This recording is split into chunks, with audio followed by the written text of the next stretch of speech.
Greetings, nerds. This is Cena Nerd. I'm your host, Sarah Belmont, and with me, as always, is our Mr. Producer, Will Polk. How are you doing tonight, Will? Doing very well. It's good to be back with you. Yeah, 2-week break. It's been a while since we've had one of those. I know it has been, but I am excited to talk to you about. We got Star Wars, Ahsoka tonight, and Blue Beetle. And I can't wait to hear what you watched on hiatus. I know we messaged some, during the break as far as we got 2 weeks off and yet still just watching the same old stuff. But maybe you picked up something else since we talked, I guess, a week or so ago. No, I really haven't. It's weird because 2 weeks ago, I just had gotten back from Santa Barbara and that Sunday, which is usually the day where I just find myself watching random stuff.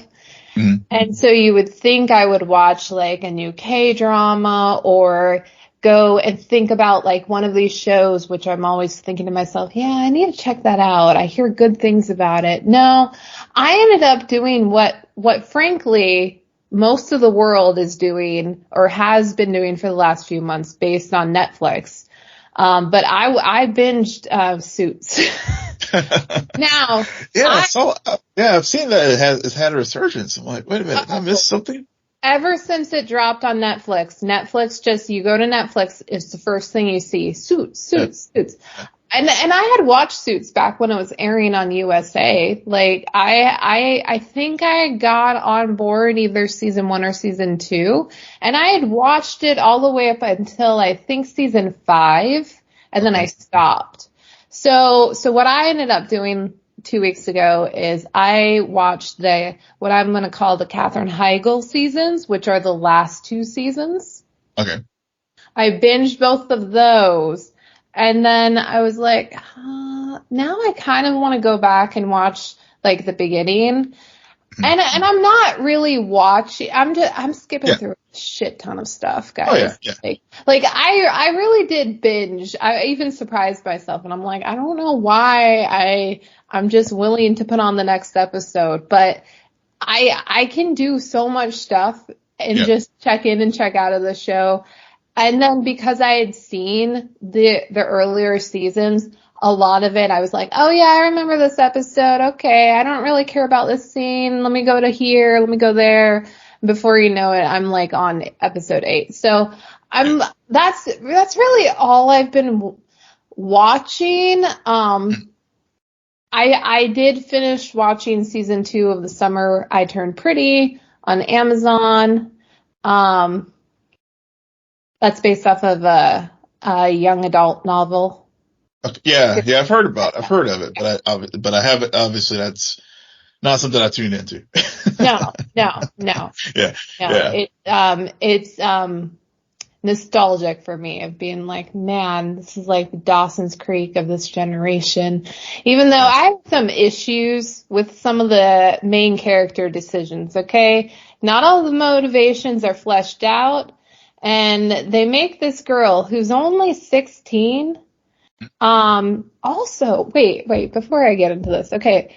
Well, the main character is 16 years old. She's in love with a guy who just finished his first year of college. Ooh. Yeah. They had sex this season. She's 16, right? Yeah. Okay. All right. I guess it depends on what state you're in. But still. Yeah, maybe. I was kind of shocked by that. I'm like, I would think it would go there eventually, and they didn't show it, but they showed enough where this is a bit weird. Yeah, that just hearing that just makes me kind of cringe. Yeah. Now she's with the other brother.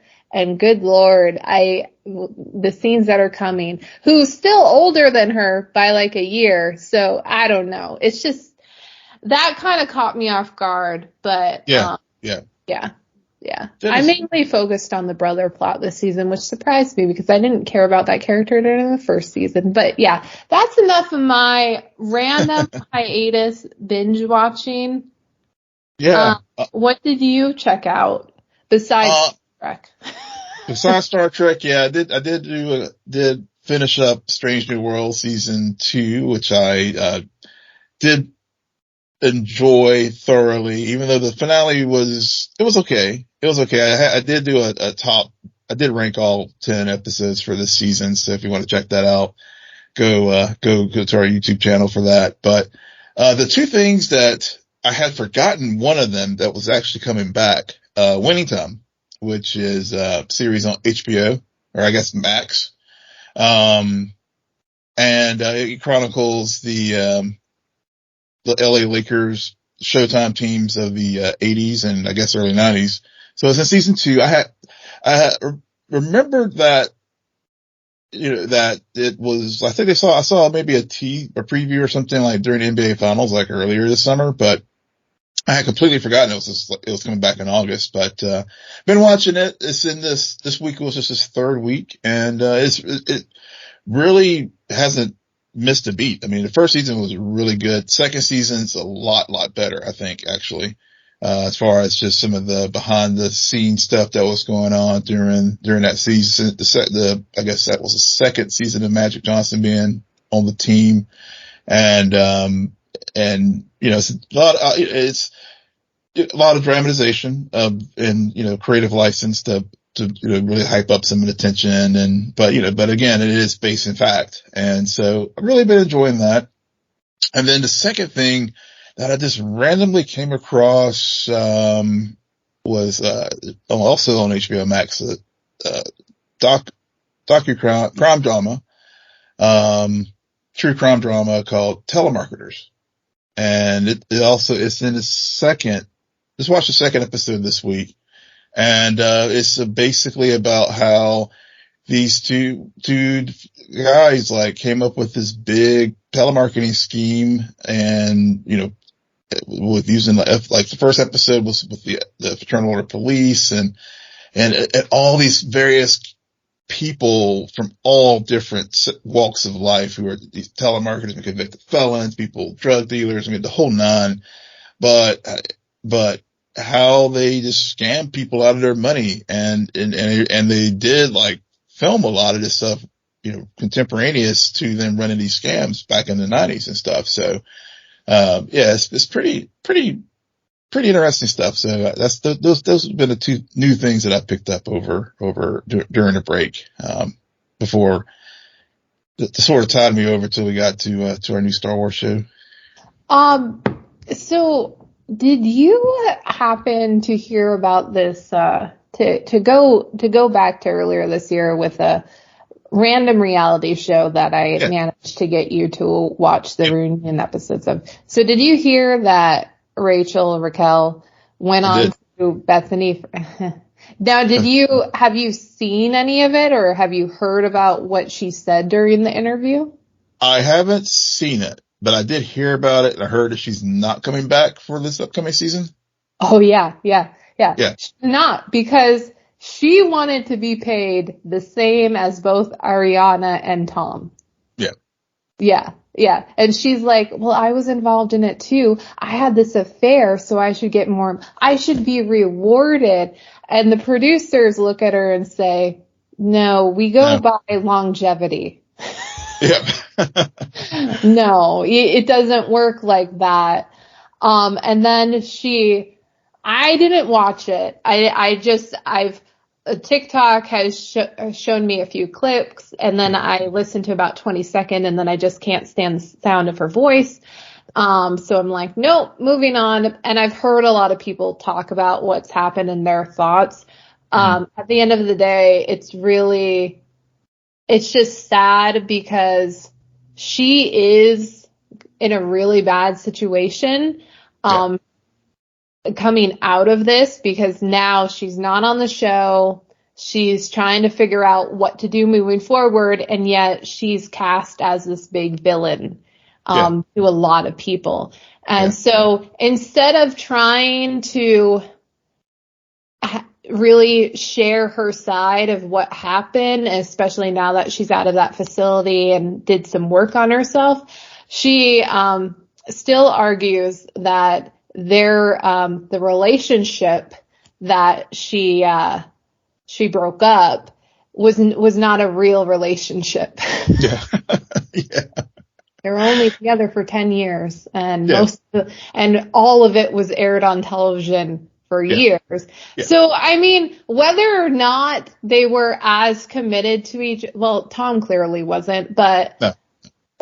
Ariana was, so I don't know, but it's just like her again making up excuses, Mm-hmm. and then simultaneously also pointing the finger at producers and the cast and saying they were encouraging this behavior. So it's their fault. It's their fault. Yeah. Yeah. It's their fault. I'm not. Oh, and the best bit that I heard was apparently by the end of it, she said, my new plan is to start a podcast so that I can share insight into what it's like to be the other woman. Oh, God. Oh, boy. And yeah, she's going to be monetized in like no time. So I'm very curious too, because this whole Bethany Frankel interview, love it or hate it, yes, a lot of people still tuned in for it just because they wanted to hear and like take apart everything that Raquel was saying. So I can imagine that there's a certain group of fans who will listen to the podcast. And then there's another group who's like, why would you support anything? But so do what you can with it. Capitalize. Yeah. Yeah. Yeah, totally. Yeah, I mean, totally. She totally should, because, I mean, that's clearly, it captured the pop cultural zeitgeist. I mean, to the point where, Vanderpump even is getting, I think it's nominated. Huh? It's nominated for an Emmy. It's nominated for an Emmy. Yeah. So, people are tuning in.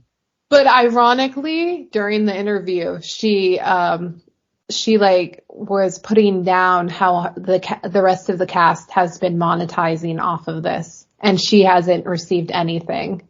Yeah. Well, she needs to. Well, now she's going to go start a YouTube channel so she can. Yeah, lady, you still don't understand the word hypocrisy. So exactly. Sorry. Yeah. People tell themselves. Seriously. Yeah, people tell themselves all the time. Yeah. But I'm still on the stance of trying to know as little as possible as what's going to happen next season, even though I randomly encounter things. But I did think that was interesting.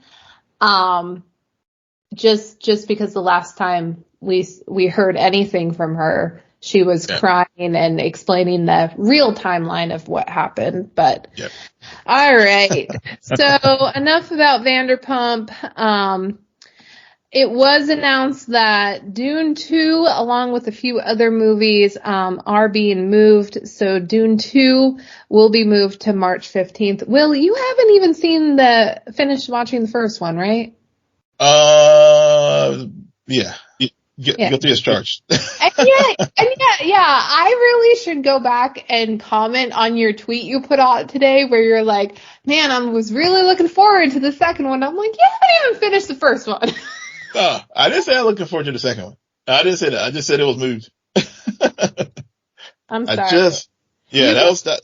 You can explain the other ones that moved while I find your tweet, because I could have sworn you said you were looking forward to. No, that wasn't me. The only thing I said was that I tweeted that it's from our show account that Dune 2 and then one of the animated Lord of the Ring movie, it was both being moved. And then because Dune, I mean, basically Dune is just again, like many things, is just a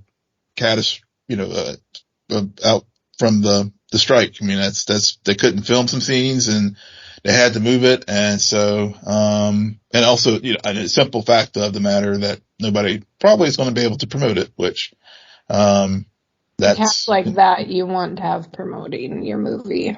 Yeah. But so this franchise has been kind of doomed since the beginning, because it was it got delayed with COVID.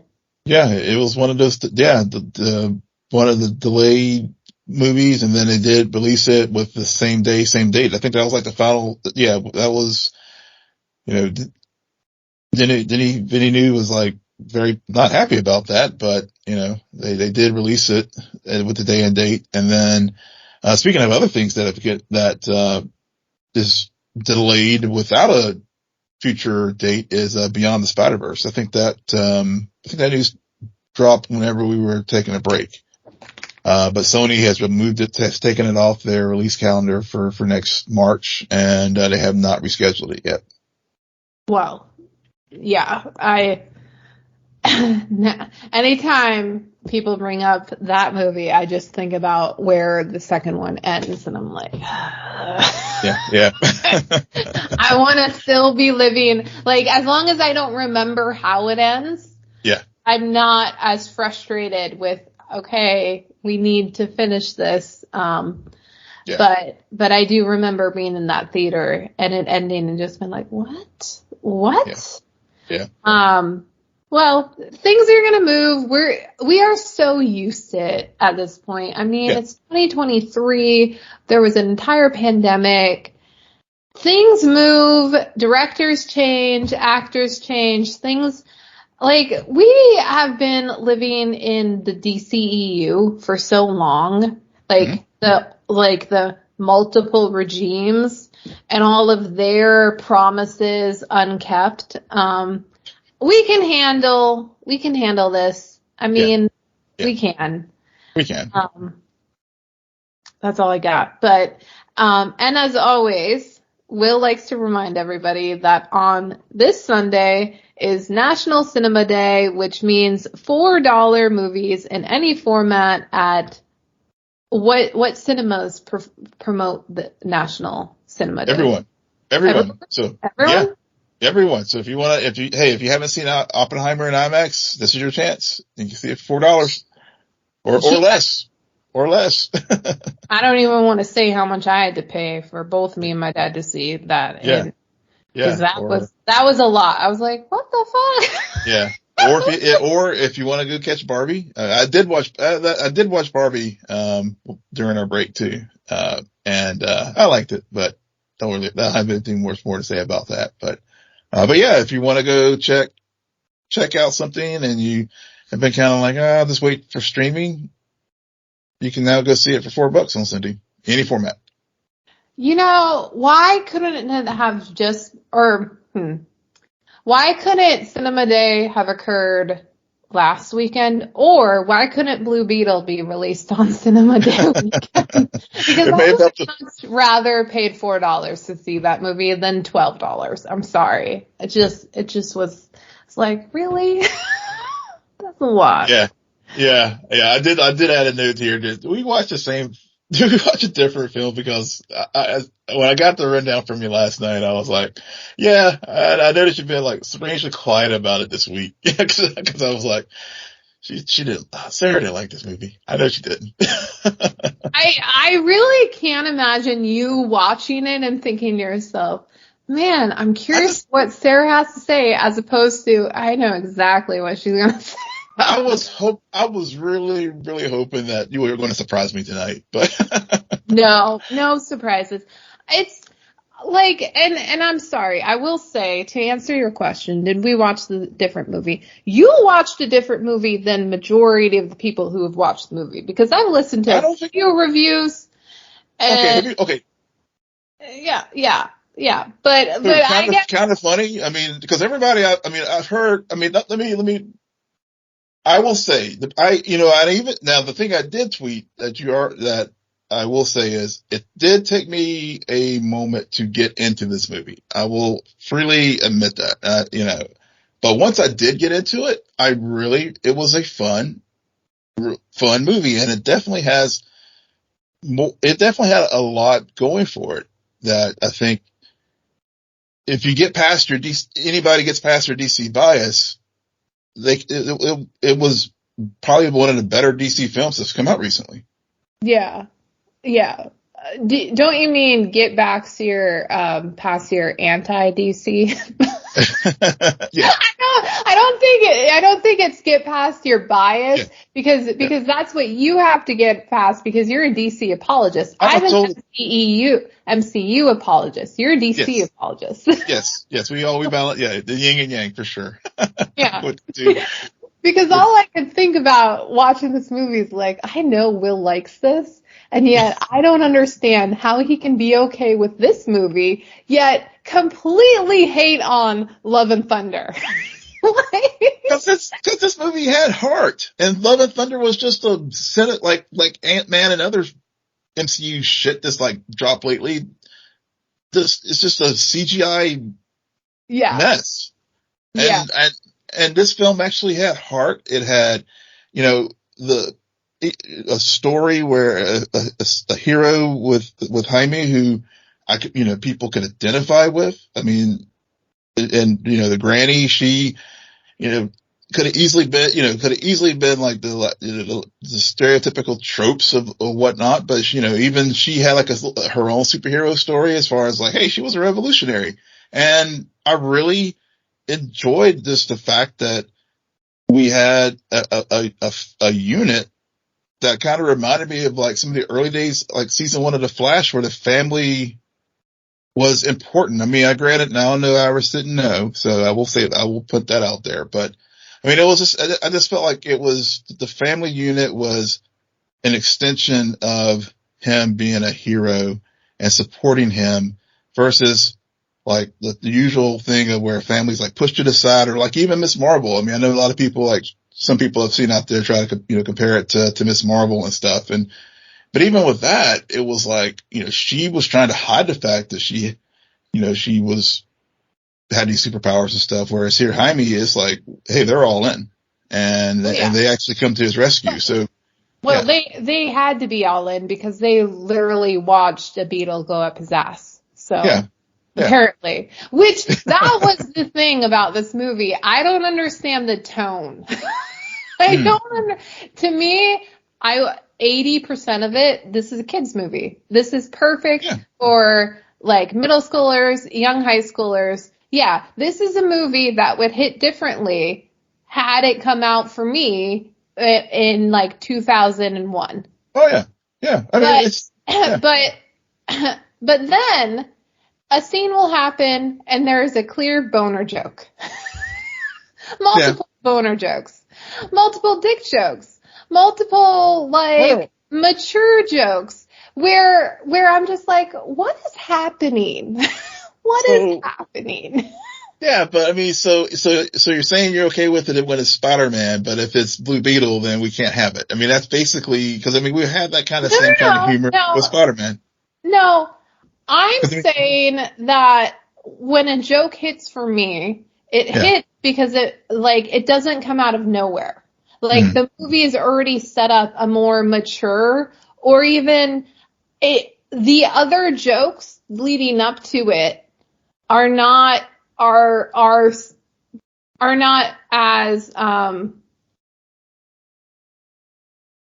I don't know how to put this. But it just fits where it doesn't stick out like a sore thumb. As it did in this movie. Where there's like a lot of very safe things, and then all of a sudden we get this random joke and I'm like, where did that come from? And I should have known because the trailer includes the scene where he gets the beetle up his ass. And, which is horrifying. Yeah. I mean, all I could think about was a Fantastic Four. Because in the most recent Fantastic Four movie, the way they get their powers, it is horrifying. Like there is a, horror element in that scene. The rest of the movie, dull as shit. But for a moment, you're like, oh, they're going with this like horror element of this genre, and that sequence in Blue Beetle, same thing, and it doesn't match because then he goes and flies away and learns how to use his powers. So I guess my point is, I'm not saying like those jokes can't can't work for Blue Beetle, the character, when they clearly work for Spider-Man. I'm not saying that. I'm Okay. saying the writing in the movies is different to where in one, for me, it actually makes sense based on everything else going on and all of the other comedy at play. Mm-hmm. Where in this one, I was just like, okay, did we suddenly change audience? Like, what happened here? It just Yeah. fell flat. And I didn't hear nearly as many laughs on, like, Oh, it was my, silent. see, my theater, and maybe this is, yeah, honestly, I think this might be a demographic thing. I really do, because the reviews I've watched, like you, we both watch a lot of YouTube reviewers and perspectives. And I've seen, so your perspective is one that I've saw, where I think we were saying some of the jokes didn't land or didn't hit for you. Where I do think as a demo, in your theater didn't laugh as much, because my theater was like, people were just like really into it. A lot of laughs. I mean, even at the end, I mean, I haven't been to a recent comic book film maybe not even, well, I guess Wakanda Forever, but where people actually like applauded in my theater. I mean, it was like, I was like, wow. Now, I liked the film, but I don't know if I would have given it applause. But I had people, that aspect in with the viewing experience, and the jokes were landing. So maybe it's just a demographic thing as far as like audiences, and I will agree with you with the tone, because as I said, it did take me a moment to get into it, because I did feel like it was like when it started out, because you had what was it, Carjacks and Victoria Cord, like looking for the scarab, and the way the open started, I was kind of like, it did not work. It did not, it was like, oh, okay. Boy, here we go again. But But that when, was a 5-second scene. yeah, but no, but even that, even setting up Jaime, as far as like when he first got back home and stuff, it just tonally, it just didn't, I don't know. It just seemed like a kind of like, I don't know if it was editing or what, but it didn't have a flow to it as Right. far as the beginning. But Right. once we got past once we got past him getting the suit, I Uh-huh. felt like the second and third acts, I'll say this. Once we got more exposure to him and his family, as Uh-huh.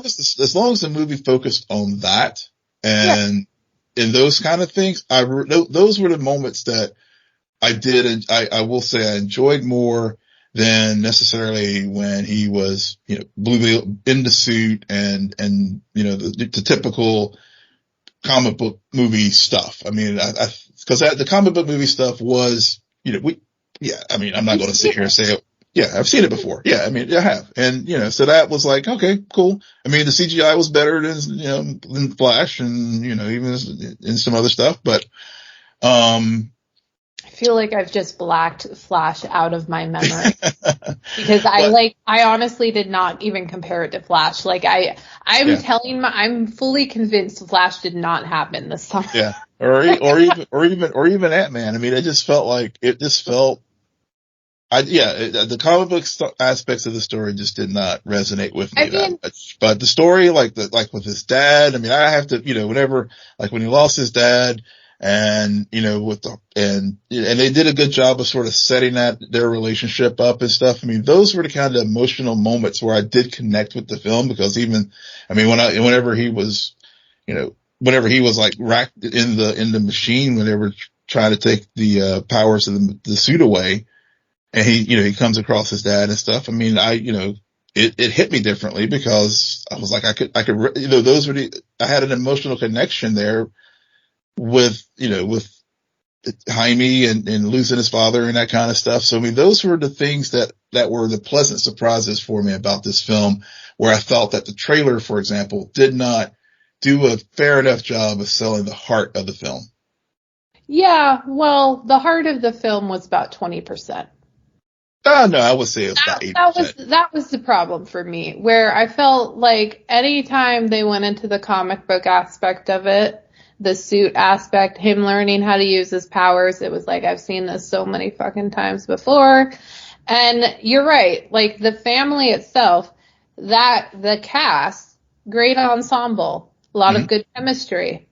Again, to your point, like that they actually know what's going on, trying to figure it out, trying to help it, put at risk, all of Yeah. that. But they didn't spend enough time for me. Like it felt too thin. Mhm. Where I would have liked to see more interactions, especially between him and his sister. I thought they really worked well together.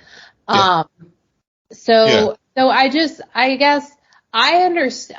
I agree. Like the family is the heart of this movie, and it is something that's unique. I appreciate all of the Spanish that was used in the movie, and that we got subtitles. Really like that.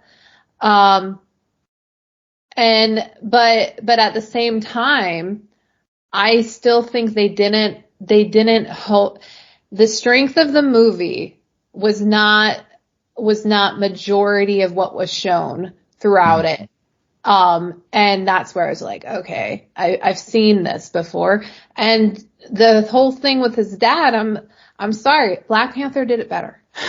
Oh, yeah. Well, I've seen yeah. this before, and I've seen Black Panther too, so I've seen it twice. No way. So, Yeah. so it's just, Well, yeah. I'm not saying that this is a horrible movie. Yeah. There are other movies that we watched and we discussed this summer or this Yeah. year that I would actually rank lower than it, Mhm. The Flash included, because I honestly keep forgetting that happened. But at the same time, I don't, I don't, I, I'm not blown away, and I'm also not like, oh, okay. Like, it's not even a guilty pleasure watch for me. It's just something Mhm. like, this is not targeted for me. Mhm. I've seen this before. It would hit differently if I was younger. Um, it would hit, not even if I was younger. If I hadn't already, Yeah. I'm glad this movie has come out because I know it's gonna work for the audience it's intended to. Yeah. That isn't me. Yeah. So, Yeah. Fair enough. Fair enough. Yeah. I mean, and yeah. And well, I think for me, I completely understand that, completely respect that. I think for me, I think it was refreshing in that it was not necessarily like tied to, anything. It was kind of nice to be able to just go into a comic book movie and not feel like, oh gosh, I gotta like know all the like backstory about XYZ. And, if I missed XYZ show or other movie, then, I'm gonna be completely lost here. I mean, it was just its own standalone thing and, and didn't have, and really just relied on the characters within this film and, open, but also did open the door to some, possible future things with the mid credit with Ted Kord and yeah, we do know that James Gunn has said that this film is, I guess the first part of the new DCU, and we do know Booster Gold is coming, and Booster Gold and Blue Beetle are, do have a partnership in the comics. So you do see, we'll probably see Jaime again, which I hope so, because I think Cholo was enjoyable as this character. So, yeah, I mean, yeah, he plays the same role that he played in Karate Kid or yeah. Cobra Kai. So, Yeah, with better material, because that show's gotten like way out there. that's your opinion. I don't know if it was a lot better material. Season But 1 is still really good material. yeah, before it went to before it went to Netflix. Yeah, yeah, it depends on the season. Man, Yeah, waited for that show to return and the hate watch continue. Oh my God. Um, all right. So that brings us to Star Wars. Um, it's crazy. It's crazy to me. I mean, we took 2 weeks off, but I'm just like, man, we're just coming off of one thing, and I was listening to some reviews of Ahsoka before we got on tonight, and they were bringing up how Mandalorian had happened earlier this year. I was like, oh yeah, I forgot about Mandalorian. Yeah. Yeah. So, I really like this show. I'm not going to say I really like this show. I'm going to say I really like the way they started, because we all know these shows can often go downhill the moment we get on board. So, which I don't think is going to happen. But honestly, it felt like a Star Wars movie. Yeah. It felt like these characters, I know a lot of fans, people who have watched Rebels, know these characters already, know what's going on, all the backstory. I'm coming in fresh. I still was like, okay, I'm on board. I see what's going on. They didn't spoon feed things to the audience, but they also did not let me have these 5 characters each give different, 5 different monologues to explain all of this stuff. No, it was so simple. But it was also entertaining. It was simple yet entertaining. And there were hints about the lore and the connective tissues and the bigger picture. And we know Filoni's playing a long game. I hear all about it in the reviews I listen to. But at the end of the day, it's just, it's a really good, strong start to a show, to bring you into this world, to introduce these characters or refamiliarize fans with these characters in this sense. And it's beautiful. It's very well shot. The CGI on fucking point.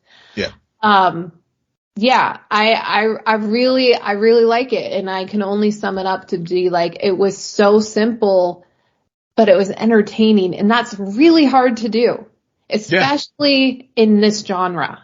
It is. Wow. So I was really wanted to hear your thoughts on it, because like you said, you haven't watched Rebels or Clone Wars, and so I was hearing you say that means that Filoni hit it, at least for you as you casual Star Wars fan, he mission accomplished. Right. Absolutely. Yeah, because I mean, for me, having watched Rebels and Clone Wars, I agree with you. The cinematography, I mean, the moment we got the crawl. Yes. I was like, okay, we're back in freaking Star Wars land. I didn't realize how much I missed the crawl. Right? I mean, I know it wasn't like the traditional crawl, like we've seen in the episodes. It was a crawl. Yeah. And it wasn't just that. They pan up to a spaceship. Yep.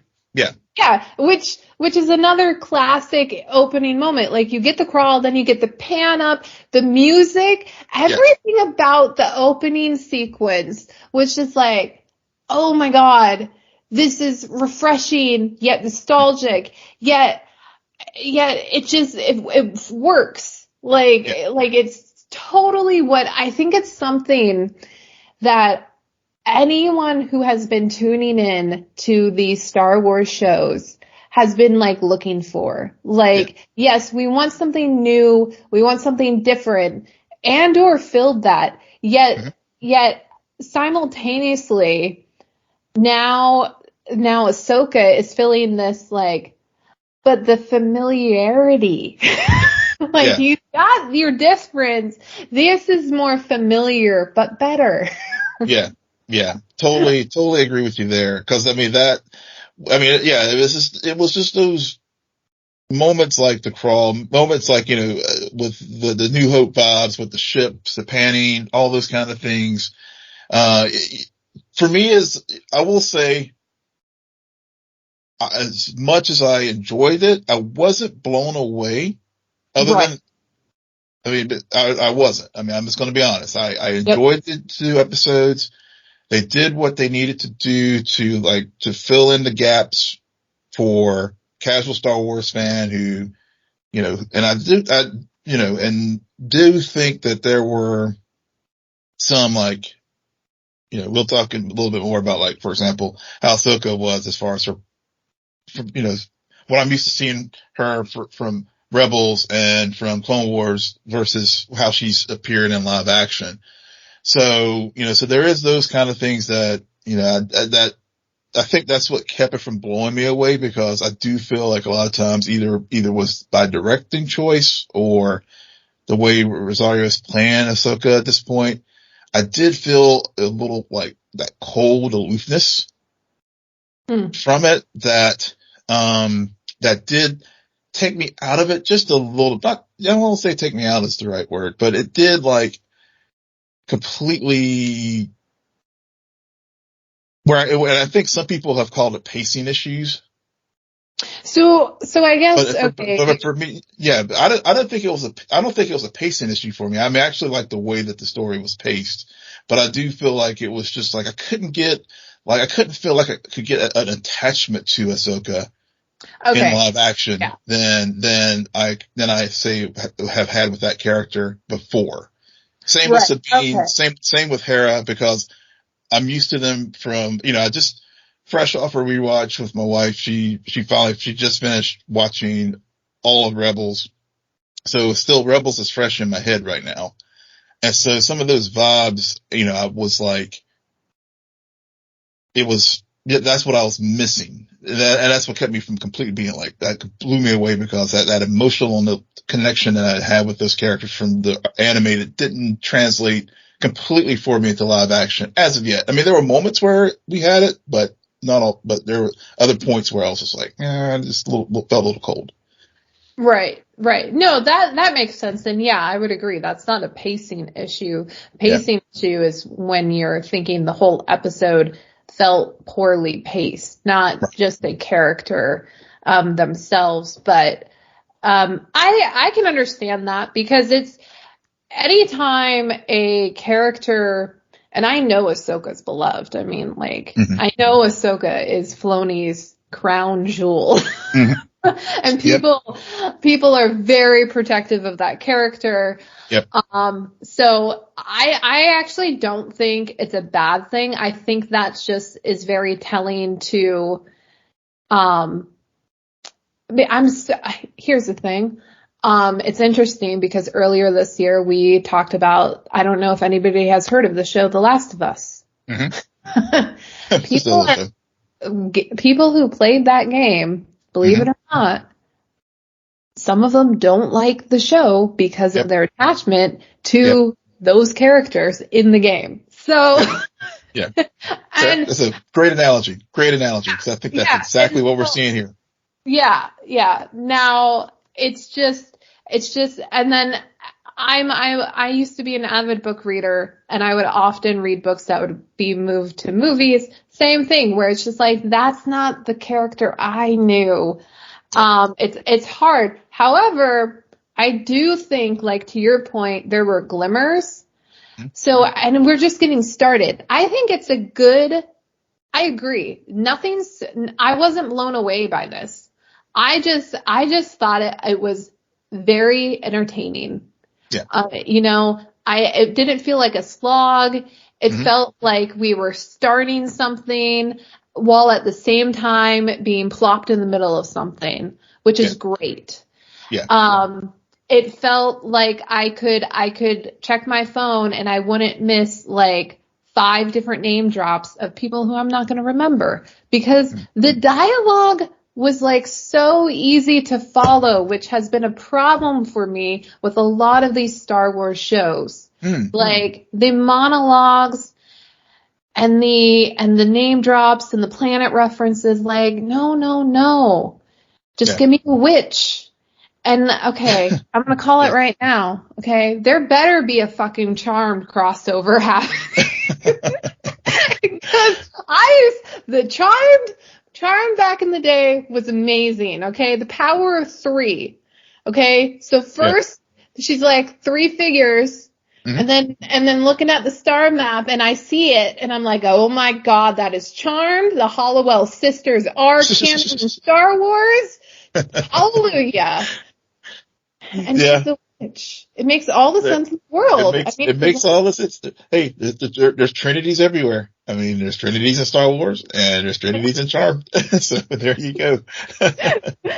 so good. Yeah, but that's right. I mean, that's the cool thing about like the lore stuff, because that's where, for me, seeing like when Ahsoka was in the search of the map on that planet, and we see the 3 sisters, and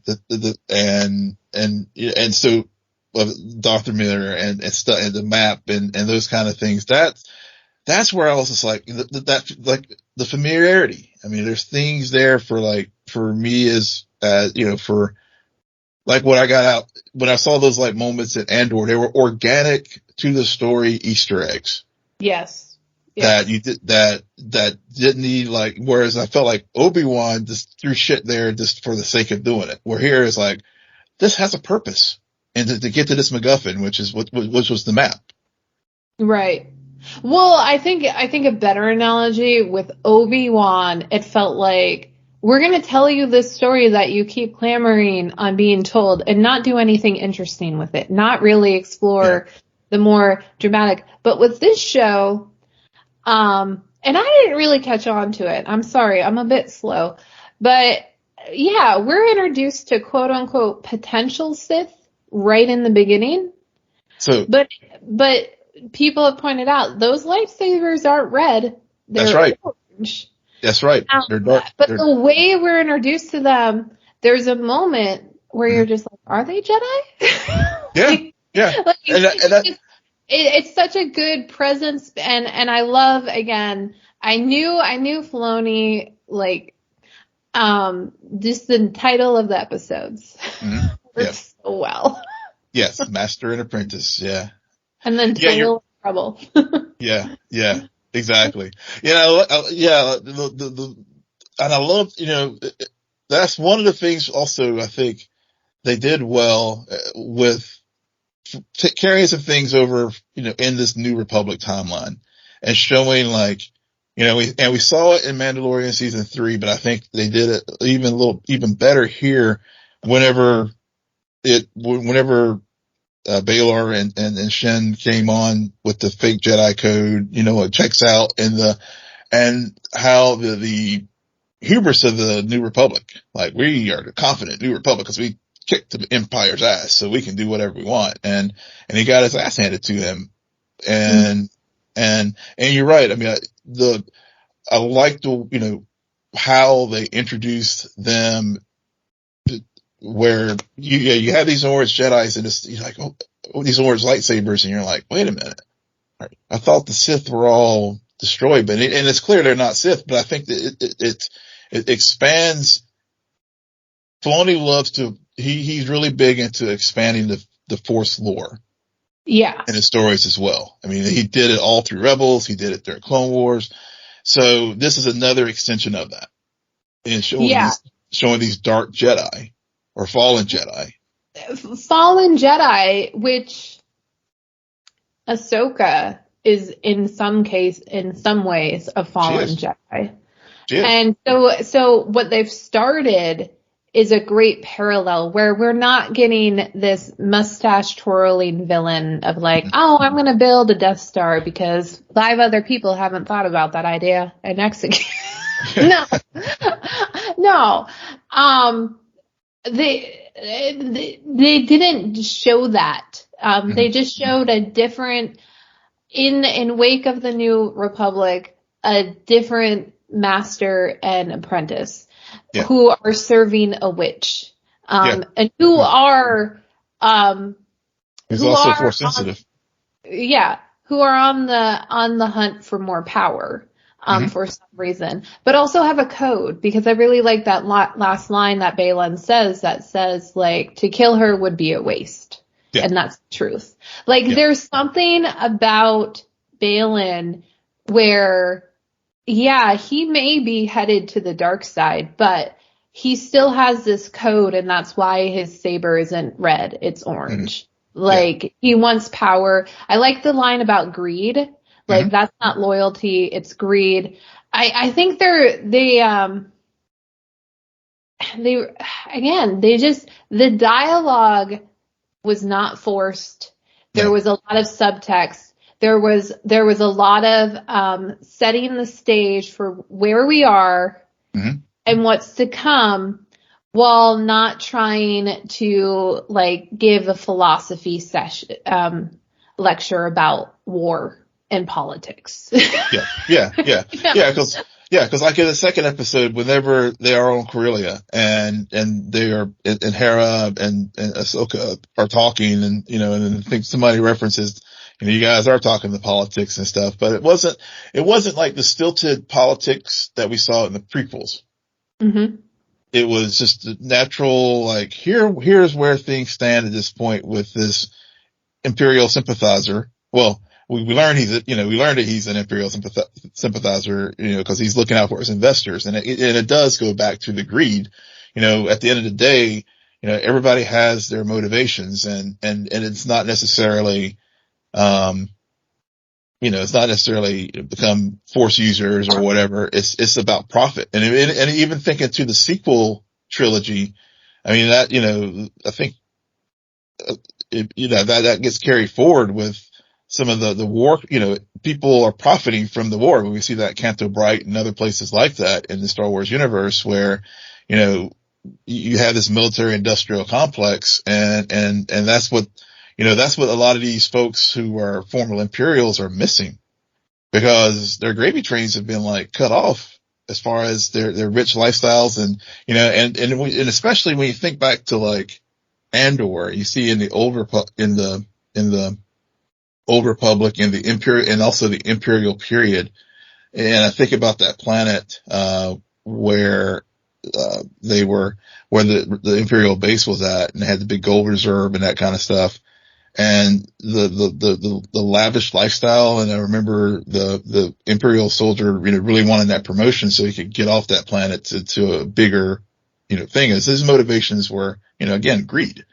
And so I think I like that they're showing why, because of, you know, they're showing, like, all the mistakes that the New Republic is making, and really setting the stage. You know, it's really, this period is really setting the stage for showing how the First Order comes into power in the sequel trilogy. So I think a lot of things Filoni's doing here is, you know, and I think the idea is that I think this show is working its way towards his movie to show the rise of the First Order and stuff.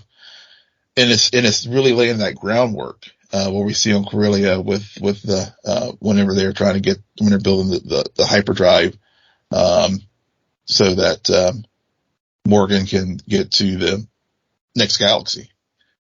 Yeah. Through her, Eye of Sion. Yeah. Which, come on, like, where's the Lord of the Rings crossover? No, I mean, yeah, for real. I still need to finish the first season, but I could, as soon as I heard that, I'm like, it's gonna cross over Lord of the Rings. We got all these crossovers, yeah. Why? Yeah. Why? Potential crossovers for sure. Potential crossovers. But, you know, another thing that, you know, I know that with, you know, you're talking about titles and Master and Apprentice and Ahsoka and Sabine, and also how this all ties back into Anakin.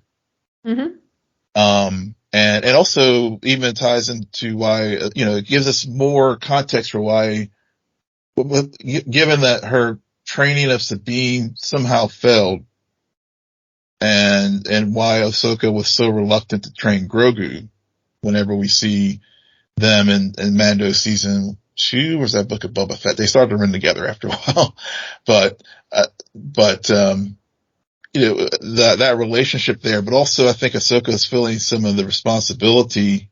Like if she, I don't know if responsibility, but she's definitely feeling like if she hadn't left the Jedi Order after all what transpired at the end of Clone Wars, would have Anakin would have, maybe she could have been the backstop to keep him from going full Sith if she hadn't Right. She checked has away. guilt. She has a lot of guilt. Yeah. She's a martyr. She's the female version of Obi-Wan, but better. Mm-hmm. Yeah. And from a different perspective because she was Anakin's Padawan, right? Mm-hmm. Right. And then she ended up leaving, not getting herself fully trained, which makes sense for her to then find herself in the position of having a Padawan. Well, I never even finished my training. Like, there's something about being a fraud there. That I'm sure she feels. And there, with her, I think there's a need for redemption and a need to make things right. Without me knowing the full context of everything that happened with Thrawn in particular and Ezra, like there's a lot that is already being shown and told to me that says her mission is to set something right. But she's also not the best at explaining her emotions. So yeah, she is a bit cold, but I think she's also suffering from main character syndrome, where often the main characters tend to be the most, like, they're the straight man. They're and all of the other, like, Sabine feels very much more vibrant and colorful because that personality is trying to contrast with what's going on with Ahsoka, who has to have this layer of mystery. So we will want to learn more about her, because the show is focused on her in particular. So.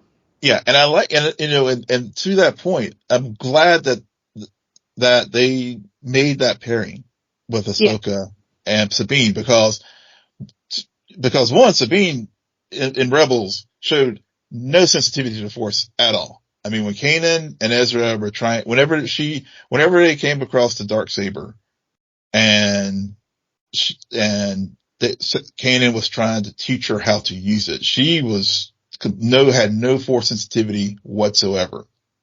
And also Ahsoka and Sabine really didn't have much of a relationship at all. This is like, so with them creating this in the story for this show is I think what the point you just made really like is right on point there as far as why Filoni made the decision to have Sabine be her Padawan. Why? Because that contrast. Yeah. Because Ahsoka has seen stuff. I mean, she's been through the world between worlds where, where Ezra saves her right at the last minute from getting struck down by Darth Vader.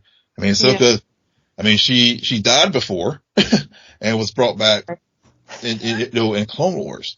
And then, and she walked, she was labeled a traitor to the Jedi Order, but of course things were set straight, but then she decided to leave the Jedi Order because of, because she just didn't trust him anymore. So, so that coldness and that aloofness, I think thinking about it more, I mean, it makes sense for why she was this way by this point in the story.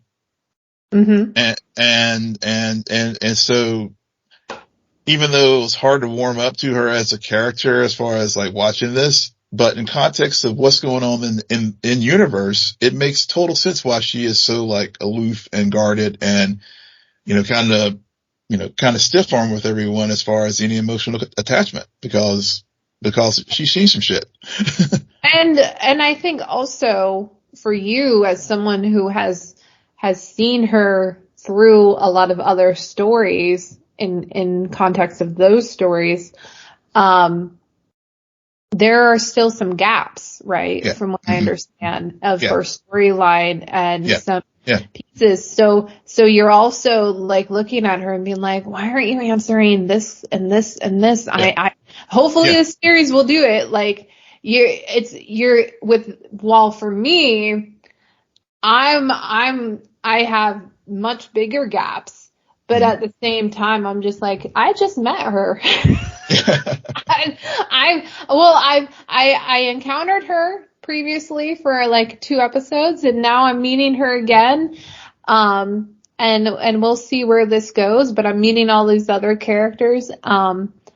So I think Filoni is walking a thin line Mhm. expertly, Yeah. based on our conversation and our takeaways of this episode. And I think, like, even though nothing crazy happened, I think they are starting this show not necessarily at a high, but as on strong.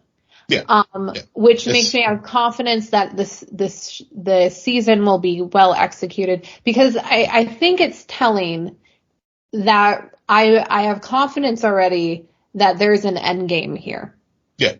Yeah. They are writing knowing where they're going, where sometimes, more often, unfortunately, it is clear to me within the first 2 episodes, the writers had no idea where they wanted to go. They had like a vague idea, but not a clear idea, which leads to a lot of weird story points and like, oh, we spent too much time here, so now we got Mhm. to get there, and Yeah. all of these bad writing issues. But Yeah. yeah, I Yeah. think overall Ahsoka, very strong start. Looking forward to the rest of the season. Yeah. Yeah. Because I mean, the second episode in particular really, like I said earlier, these 2 episodes, I'm glad they dropped them together because they do complement each other very well as a unit. And, to, and thinking through the second story, like, for example, with the map, seeing, going to another galaxy, and to your point, and her hearing Thrawn. So, you get the Purgle, when you look at whenever they're on the planet there, you see the map, you see the Purgle, like, going in circles around it. So of course the Purgle are clearly, trained in, or hyperspace sensitive animals and can travel through. So maybe, Star Wars has always stayed within their galaxy. So now we're going to, this story is going to take us to another galaxy and opens the door to so many possibilities beyond Right. of things that we already know. So that's one thing that we have here. Um, the story with, obviously we talked about Sabine and Ahsoka and Wang giving Sabine that speech to like, hey, get back in the game. You're not a failure. Take the opportunity here.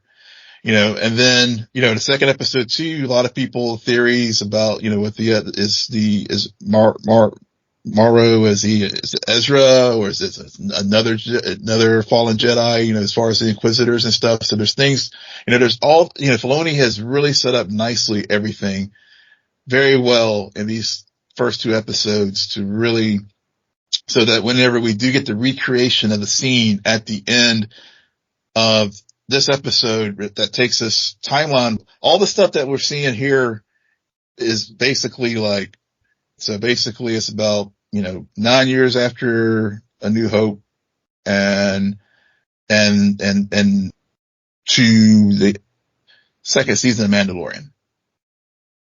And so, because we have the recreation of the scene there on the fall. And then we see I thought Sabine the and, Mandalorian took place after yeah, Return of the Jedi.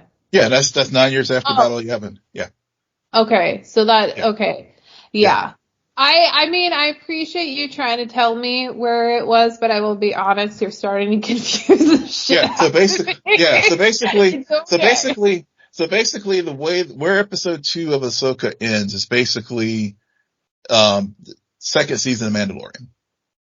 So Okay. everything that we get moving forward is either running concurrently with the third season of Mandalorian, Or they may do some time jumps around here as well. Yeah, I expect some time jumps if it's only second season, just because it doesn't make sense to me why, considering where we left things with Mandalorian. Yeah. Like, they're gonna catch up eventually, but Yes. Yeah. anyway. But as a fan of Rebels and seeing them, because I saw the trailer where they recreated the final scene from Rebels in Ahsoka.